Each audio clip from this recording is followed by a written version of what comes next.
Oke, assalamualaikum warahmatullahi wabarakatuh. Halo teman-temanku semuanya, dimanapun Anda berada. Semoga teman-teman semuanya masih dalam kesehatan ya, Mas Bro.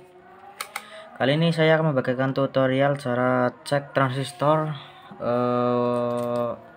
kondisi transistor dalam keadaan baik ataupun sudah tidak layak pakai. Kali ini saya hanya ambil beberapa contoh saja ya, Mas Bro. Dan juga ada transistor kecil juga, ini untuk contoh.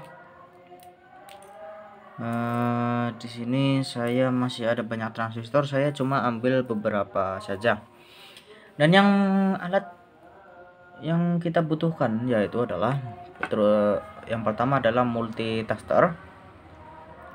Di sini saya menggunakan multitester digital ya Mas Bro, karena saya tidak punya yang analog. Kemudian kita putar selektor ini ke mode dioda, sama seperti kemarin yang video sebelumnya tentang cara sederhana cek dioda ya. Kemudian kita arahkan ke bagian dioda. Di sini sudah muncul tanda dioda atau simbol dioda. Mohon maaf kurang fokus. Nah, di sini ini mode buzzer, ini resistor, dan ini dioda. Oke.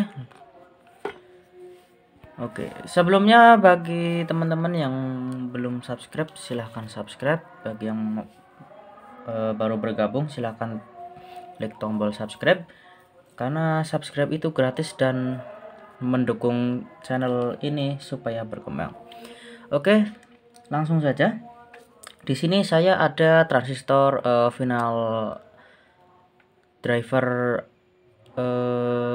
SOCL ya Mas Bro. Di sini tipenya 2SA1216. Dan cara termudah yaitu adalah bagi teman-teman yang mungkin belum paham tentang transistor, itu silahkan bisa tulis tipe transistor ini di Google.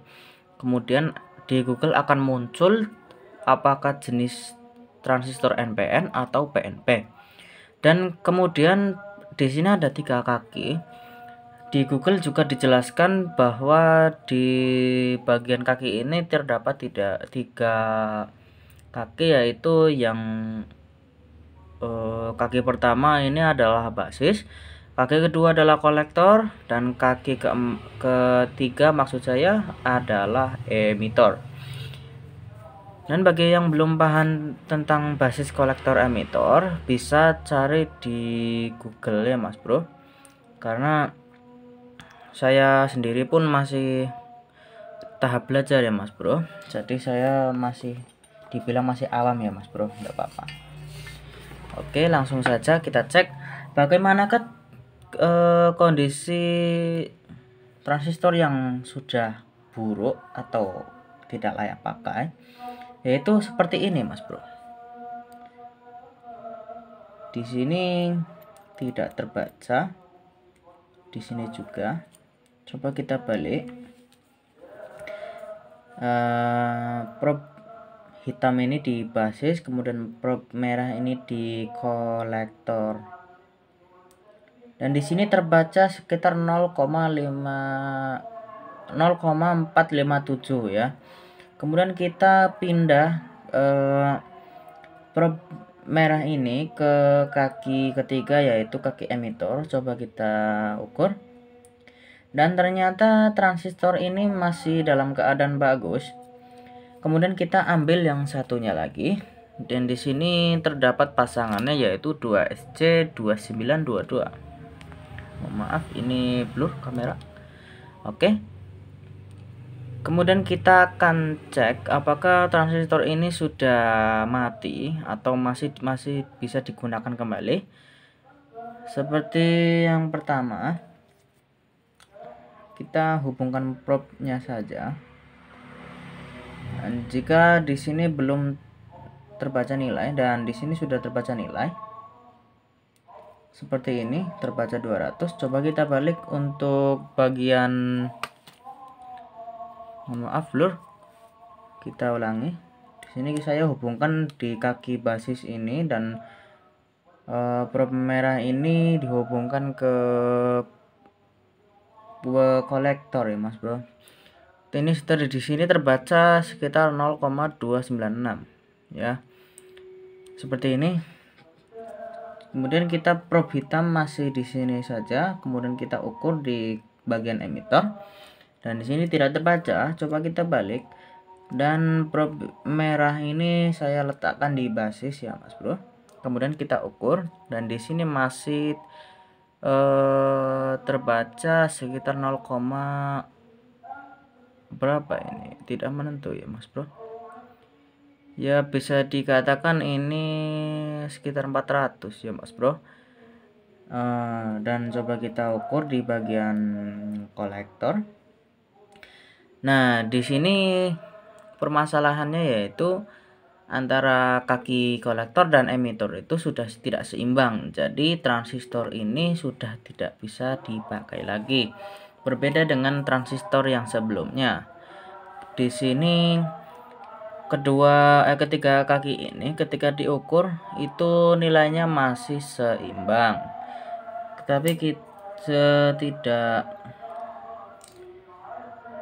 Tetapi ini apa ya namanya? Ketika diukur transistor yang ini itu sudah tidak bisa layak pakai, karena dalam skala dioda ini ketika mendekati angka 100 itu menandakan bahwa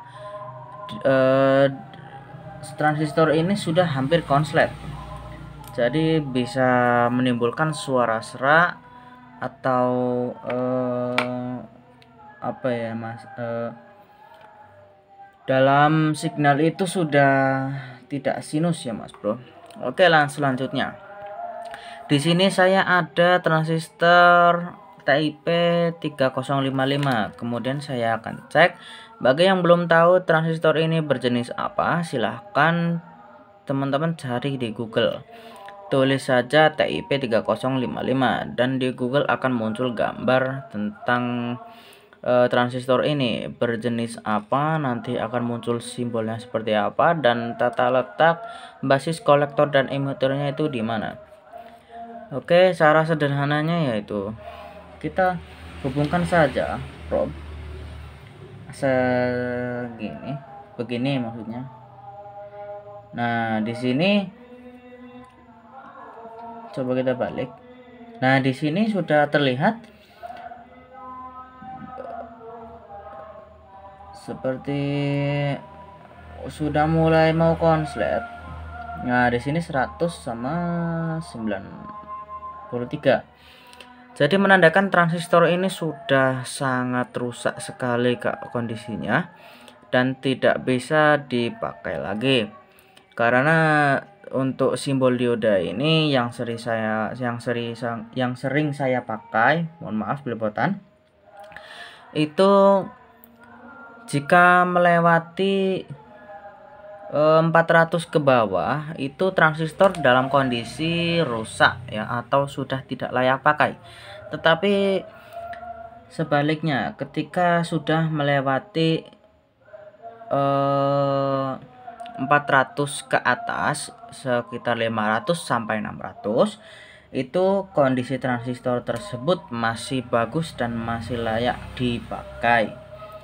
Jadi kalau tadi itu ketemunya 100, 200, 300 itu menandakan transistor tersebut sudah tidak bisa layak pakai ya. Tetapi ketika kita ukur itu masih 400-an sampai 600, itu menandakan transistor yang kita cek itu masih dalam kondisi bagus. Kemudian lanjut lagi, di sini ada transistor tipenya mana ya? Ini tidak fokus, sorry. Nah, oke. Di sini ada transistor A940. Di sini kita akan cek secara acak saja supaya teman-teman tidak bingung. Oke, yang pertama saya akan hubungkan probe hitam ini di kaki terakhir, probe merah ini di kaki pertama. Oke, tidak muncul nilai. Coba geser yang merah ini ke tengah.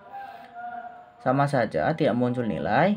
Coba kita balik, posisi hitam itu di kaki pertama dan posisi merah itu di kaki terakhir.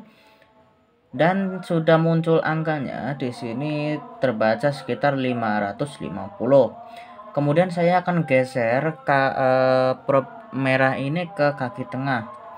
Coba kita ukur, di sini terbaca 545, menandakan transistor ini sudah maksudnya masih layak pakai, masih dalam kondisi bagus sekali ya Mas Bro. Kita akan ganti lagi menuju transistor yang ini, tipenya D600 ya. Kemudian saya akan cek masih sama seperti yang tadi. Kalau teman-teman masih bingung dengan tipe-tipe transistor, silahkan cari di Google bagaimana cara menemukan atau menghafal tipe-tipe transistor NPN dan PNP ya Mas Bro. Coba saya akan pertama ini probe hitam ini saya letakkan di kaki paling akhir, kaki nomor 3. Kemudian saya akan tempelkan probe merah ini di kaki pertama. Coba kita lihat masih belum ada nilai. Coba kita pindah ke tengah probe merahnya. Coba kita ukur, masih juga belum ada nilai. Kemudian saya balik. Di sini probe hitam saya letakkan di kaki pertama dan probe merah itu di kaki tengah. Apakah muncul nilai? Masih belum muncul. Nah, di sini sudah muncul nilai 573. Nah, kalau begini yang digeser yang mana? Nah, yang digeser itu adalah probe yang hitam. Ya, coba kita lihat. Dan betul saja, teman-teman. Di sini terbaca 570 dan yang kaki emitornya 573. Menandakan transistor ini masih sangat bagus sekali kondisinya ya Mas Bro, masih sangat layak pakai sekali. Oke, berganti lagi ke transistor berikutnya. Di sini ada transistor tipenya, kita fokuskan dulu kameranya. Wah, susah ternyata. Di sini, aduh ngeblur sekali. Coba kita zoom sedikit. Di sini sudah fokus. Di sini ada transistor tipenya D667. Kita kembalikan lagi zoomnya. Kemudian saya fokuskan. Dan saya akan menempelkan probe merah ini di kaki nomor 3 seperti ini. Tetap tidak mau fokus Mas Bro, susah sekali. Mohon maaf Mas Bro, ini susah ya. Ya, seperti ini posisinya ya. Transistornya ini jenis transistor kecil yang biasa untuk preamp ya, filter-filter pada audio ataupun TV ya. Coba kita letakkan di kaki nomor 3 dan probe hitam kita letakkan di kaki pertama. Dan di sini langsung muncul nilai sekitar 500 berapa tadi? 96. Coba kita pindah probe hitam ini ke tengah. Coba kita pindah. Oh, langsung terbaca nilai yaitu 586, menandakan transistor ini masih sangat bagus sekali, masih sangat layak pakai. Dan seperti itulah cara cek transistor yang paling sederhana, yang paling pemula, tanpa harus melihat basis kolektor dan emitor. Jika sudah muncul nilai, yang penting itu tidak pada di bawah nilai 400 ya bro, seperti 100, 200 sampai 300, itu menandakan kondisi transistor itu buruk ya bro. Dan ketika masih di nilai 400, itu menandakan transistor itu masih bisa dipakai. Jika transistor itu menunjukkan ketika diukur menunjukkan angka 500 sampai 600, itu menandakan transistor itu sangat bagus sekali ya mas bro. Ini bercerita sedikit ya mas bro tentang apa yang dulu saya pernah beli. Dulu itu saya pernah beli transistor baru ya mas bro, dan setelah saya pakai itu speaker dengung ya mas bro. Dan ketika saya ukur itu ternyata konslet itu padahal baru ya mas bro, entah itu original ataupun ya KW1 atau KW2, itu masih baru. Dan saya ukur itu ternyata konslet. Dan setelah saya ganti ke barang bekas seperti ini, copotan dari power yang lain, itu suara kembali normal ya mas bro. Jadi harap dicek dulu sebelum beli, karena transistor yang dulu saya pergunakan itu transistor TIP 4142 ya mas bro, itu mengalami konslet ya. Saya pun juga bingung itu kenapa barang baru tapi kok sudah rusak seperti itu. Oke, tutorial ini cukup di sini saja. Kalau ngomongnya saya belepotan, saya mohon maaf. Dan sekian dari saya. Wabillahi taufik wal hidayah. Wassalamualaikum warahmatullahi wabarakatuh. Salam sobat AWM, dan jangan lupa jaga kondisi Anda dalam pandemi seperti ini. Oke, salam.